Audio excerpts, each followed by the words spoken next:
Hey guys, Jamin here from pingpongruler.com. I'm bringing you a review on the Stiga Pro Carbon.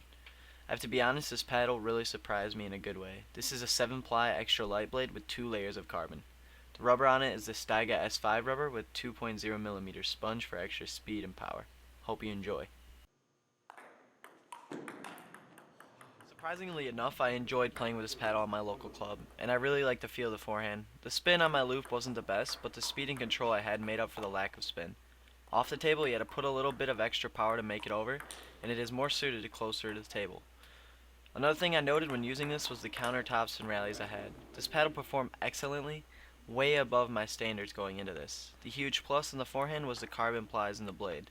This really helped power-wise, and that's why I thought it was a contender to some cheaper custom-made setups.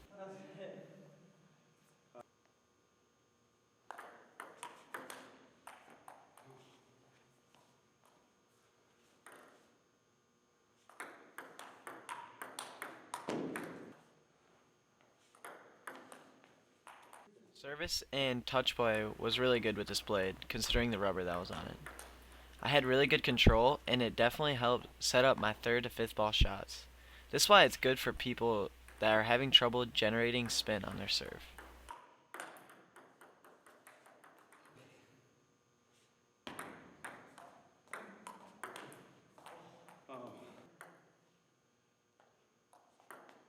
Backhand was my favorite part about this paddle. It was super easy to control where I was putting my backhand shots, working corner to corner.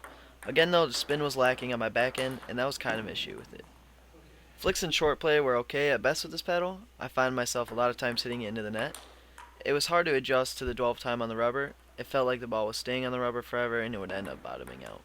I also couldn't produce as much loop on the ball as I wanted to, but I got the speed I was expecting. All in all, I give the short game and the backhand an 8 out of 10.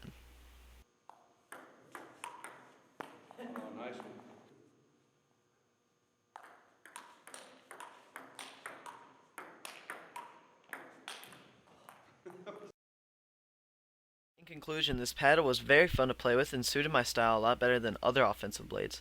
The price point on this paddle is pretty accurate, and I would recommend this to people just getting into competitive table tennis, as it features decent rubber and some carbon plies. The thing I liked about this was the carbon plies didn't make it hard to control the ball, and it was very forgiving compared to some carbon blades. It suits a player that is an all plus or an offensive minus due to the lack of spin but good speed and power.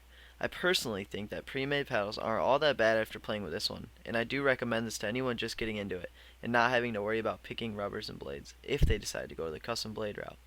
I would also like to thank Zach from pingpongruler.com. To read the full review, please visit his website www.pingpongruler.com.